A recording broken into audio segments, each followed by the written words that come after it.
बेटा, ये पैसे उठाओ और गिनो कि कितने हैं।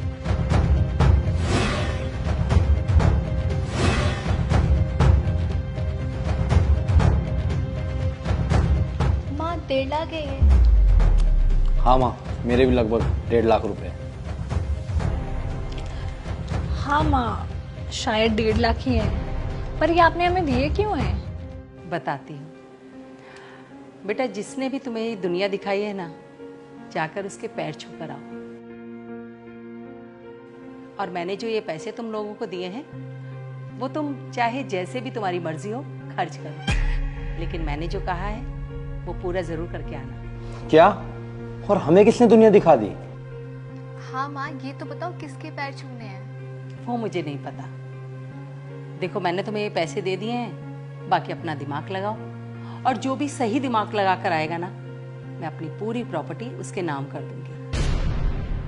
पर तुम जिसके भी पैर छू कर आओ, उसकी फोटो जरूर खींच कर लाना। ऐसा लगता है माँ का दिमाग खराब हो गया है। खैर छोड़िए, बुढ़ापे में सभी का हो जाता है, कोई नई बात थोड़ी ना है। हाँ माँ, शायद आपने गलती कर दी मैं पैसे देकर।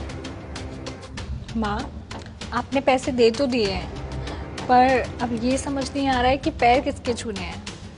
बेटा, वो तो खुद ही पता लगाना पड़ेगा। ठीक है माँ, हम लोग जाते हैं फिर। ठीक है।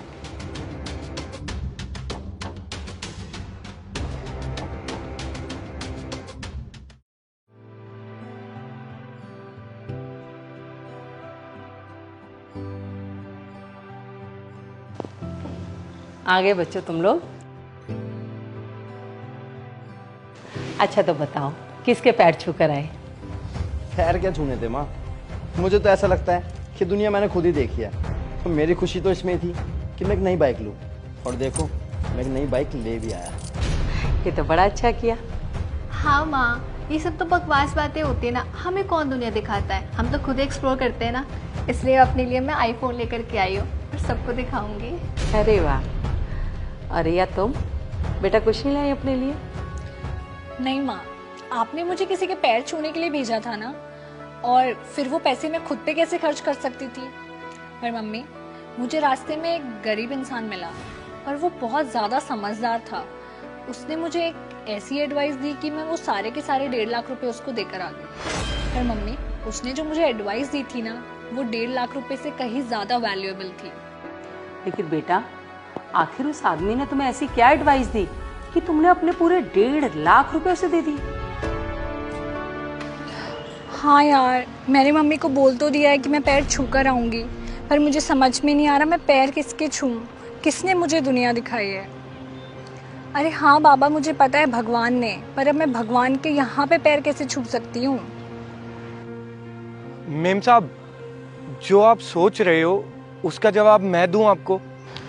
अच्छा 1 मिनट में कॉल करती हूँ। हाँ भैया बताओ ना। मेम साहब, जिसने हमें दुनिया दिखाई है ना, वो सिर्फ और सिर्फ हमारे माँ बाप ही हो सकते हैं। वही तो हमें चलना सिखाते हैं, वही हमें लोगों से बोलना सिखाते हैं, और वही हमें जीवन का हर सुख दुख झेलना सिखाते हैं। मेरे हिसाब से तो माँ बाप से बड़ा कोई भी नहीं हो सकता। मेम साहब, क्या है ना, मैं अनाथ हूँ, इसलिए मुझे माँ बाप की कीमत का पता है। आपको अपने माँ बाप के पैर छूने चाहिए। भैया, आपने तो मेरी प्रॉब्लम सॉल्व कर दी, थैंक यू सो मच। अरे कोई बात नहीं मेम साहब। अच्छा सुनिए, ये आप रखिए। अरे नहीं मेम साहब, इतने पैसों का मैं क्या करूँगा भला? भैया, आपने जो मुझे इतनी वैल्यूएबल एडवाइस दी है ना, उसके सामने ये पैसे कुछ भी नहीं है, ये आप रखिए। लेकिन लीजिए ना।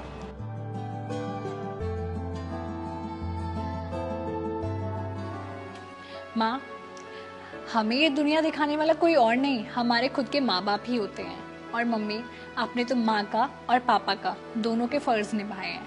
आप एक इतनी स्ट्रॉन्ग वुमेन हो, मैं बड़े होकर बिल्कुल आपके जैसा बनना चाहती हूँ, आपके जैसा स्ट्रॉन्ग, टफ और हार्ड वर्किंग बनना चाहती हूँ।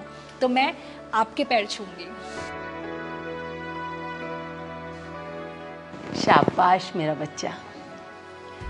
और हाँ माँ, मुझे पूरी प्रॉपर्टी नहीं चाहिए, ये दोनों मेरे छोटे बहन भाई हैं, इनका भी उस प्रॉपर्टी पर उतना ही हक है जितना मेरा है, तो मुझे अकेली में कुछ नहीं चाहिए। बेटा, मुझे पूरा भरोसा था तुझ पर और मैं जानती थी कि तू बहुत ईमानदार है और जो मैंने कहा है वो कर ही आएगी। शाबाश। और जैसे कि तूने कहा कि तुझे प्रॉपर्टी नहीं चाहिए, तेरे भाई बहनों की भी है, तो बेटा प्रॉपर्टी तुम तीनों में बराबर ही बटेगी। पर मैं चाहती हूँ कि तू इस घर को, इस परिवार को और इस इंडस्ट्री को संभाले, इसलिए मैं अपनी कंपनी में तुझे मैनेजर अपॉइंट करती हूँ बेटा। और चाहती हूँ कि अपने भाई बहनों को भी ना, जैसी तू समझदार है वैसे ही इनको भी बना। हाँ माँ, आप टेंशन मत लो, आज से इन दोनों की रिस्पॉन्सिबिलिटी भी मेरी है। हाँ माँ, आई एम सॉरी, मैं आपकी बातों को समझ नहीं पाई थी, पर अब समझ गई हूँ। माँ, हो सके तो मुझे माफ़ कर देना। बाइक की जल्दबाजी में मैं आपको भूल ही गया था। मैं यही भूल गया था कि हमारे लिए दुनिया में सबसे इम्पोर्टेंट हमारी माँ होती है। अरे आ जाओ, इधर आओ, पास आओ।